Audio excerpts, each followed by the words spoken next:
جس معاشرے سے احساس ختم ہو جائے وہاں ہر کوئی ایک دوسرے کو اپنا شکار سمجھنے لگتا ہے۔ کچھ گناہ اور جرم ایسے ہوتے ہیں کہ جس سے پوری انسانیت کا سر شرم سے جھک جاتا ہے۔ یہ ان نازک پھولوں کی پکار ہے جو معاشرے سے اپنا جرم پوچھ رہے ہیں، جس کی سزا انہیں کچھ درندہ صفت انسان دیتے ہیں۔ ہمارے ہاں جتنے حیوان ہیں ان سے بڑھ کر انسانوں کے روپ میں جو جنسی درندے گھوم رہے ہیں وہ زیادہ خطرناک ہیں۔ ہمارے میں آف کورس acquaintances تو definitely always the biggest group and then it's strangers، مگر acquaintances میں ہم پھر الگ کرتے ہیں کہ ریلیٹیوز کوئی رشتہ داری اگر ہے وہ کون ہے، اور اگر انسسٹ ہے جہاں پہ بلڈ ریلیٹیو جو ساتھ رہتا ہے اس نے اگر کوئی جس طرح باپ یا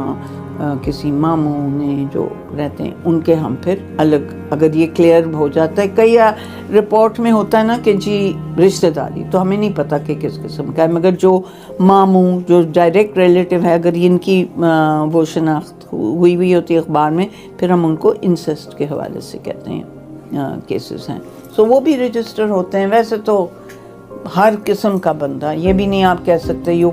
that this person is going to be an abuser. Anybody can be an abuser. ہمارے وطن عزیز میں روز بروز ایسے واقعات سامنے آتے ہیں جن کو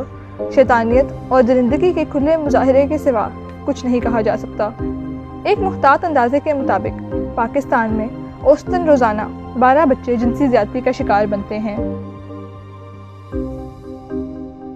جو مین ریزن ہوتی ہے کہ بچے کیوں نہیں شیئر کر پاتے، وہ اس کی سب سے بڑی ریزن یہ ہے کہ ہماری پیرنٹنگ جو ہماری سوسائٹی میں وہ ایسی ہے کہ اتھارٹی شو کرتے ہیں ماں باپ، وہ رائٹ اینڈ رانگ کا اتنا اسٹرکٹ کرائٹیریا رکھتے ہیں اپنے بچوں کے ساتھ کہ بچوں کے پاس مارجن ہی نہیں ہوتا کہ بات کر سکیں، تو ایک اوپن کمیونیکیشن کا ماحول نہیں ہوتا گھر پہ، جس کی وجہ سے وہ انفلیکسیبلٹی بہت زیادہ ہوتی ہے، اور پھر بہت آئیڈیلسٹک ماحول ہوتا ہے گھر میں، جس میں ماں باپ بہت زیادہ فورس کر رہے ہوتے ہیں کہ پرٹیکولر چیزیں ہی انہوں نے حاصل کرنی ہے، تو ان کے پاس ایک مارجن ہی نہیں ہوتا کہ وہ بات چیت کر سکیں تاکہ کوئی نہ کوئی بات جو پریشان کر رہی ہے ان کو وہ سمجھ آ سکے، کیونکہ بچوں کو لگتا ہے کہ اگر ہم ماں باپ سے شیئر کریں گے تو ہمیں ہی بلیم کیا جائے گا اور ہم ہی وکٹم ہوں گے، کیونکہ ہمارے ہاں وکٹم بلیمنگ بہت زیادہ ہوتی ہے، اور بہت سارے انہوں نے یہ بھی واقعات دیکھے ہوں گے کہ ایون وہ بتا بھی دیں ماں باپ کو تو ماں باپ کہتے ہیں کوئی بات نہیں وہ بھر رہے ہیں، اور ہم اگر اس طرح سے کوئی ڈسکس کریں گے کسی کے ساتھ تو ہماری بدنامی ہوگی۔ لڑکیوں کے ساتھ تو بہت زیادہ ایسا ہوتا ہے، اور ایون لڑکے تو شیئر بھی نہیں کر پاتے ہیں، تو وہ ایک تو بدنامی کا ایلیمنٹ اٹیچ ہو جاتا ہے، ریلیشن شپس خراب ہونے کا ایلیمنٹ اٹیچ ہو جاتا ہے، اور پھر بہت سارے ماں باپ بچے کو ہی بلیم کر رہے ہوتے ہیں اس کیسز میں، تو پھر بچے نہیں بتا پاتے اپنے ماں باپ کو، تو یہ سب سے بڑا مشکل ایک سچویشن ہوتی ہے بچے کے لیے، تو وہ سیلف جو ہے نا کانفلکٹ میں ہی آ جاتا ہے کہ میرے ساتھ ہی ایسا کیوں ہوا، یا میں ہی کیوں وکٹم بنا، اور کیا یہ باقی سب کے ساتھ بھی ہوتا ہے، کیا یہ نارمل ہے۔ قدامت پسند معاشرے میں آج بھی ان پر بات کرنا معیوب سمجھا جاتا ہے۔ بچوں کا تحفظ جو کہ معاشرے کی اولین ترجیح ہونی چاہیے، ان کو ہر قسم کی جسمانی، ذہنی اور جذباتی تشدد سے محفوظ رکھنا معاشرے کے تمام افراد پر لازم ہے۔ ہمارے معاشرے میں گھر کے قریبی رشتہ دار ہوں، ہمسائے ہوں یا اجنبی، ہمارے بچے کسی کی بھی ہوس سے محفوظ نہیں ہیں۔ سماجی تنظیم ساحل کی ایک رپورٹ کے مطابق جنسی زیادتی کا شکار ہونے والے بچوں میں 54% تعداد لڑکیوں کی اور 46% تعداد لڑکوں کی ہے، جن میں سے 57% واقعات دیہی علاقوں میں جبکہ 43% واقعات شہری علاقوں میں ہوتے ہیں۔ اس بات سے اندازہ لگایا جا سکتا ہے کہ بچے ہوں یا بچیاں کوئی بھی اس درندگی سے محفوظ نہیں۔ المیہ تو یہ ہے کہ جنسی استحصال کا شکار ہونے والے بچوں کی درست تعداد موجود ہی نہیں، جس کی وجہ سماجی شرم و حیا ہے، جن کے باعث بہت سے واقعات رپورٹ ہی نہیں ہوتے، اس کی وجہ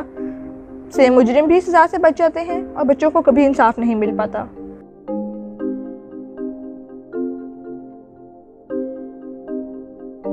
آپ کو پتہ ہے ایک زمانے میں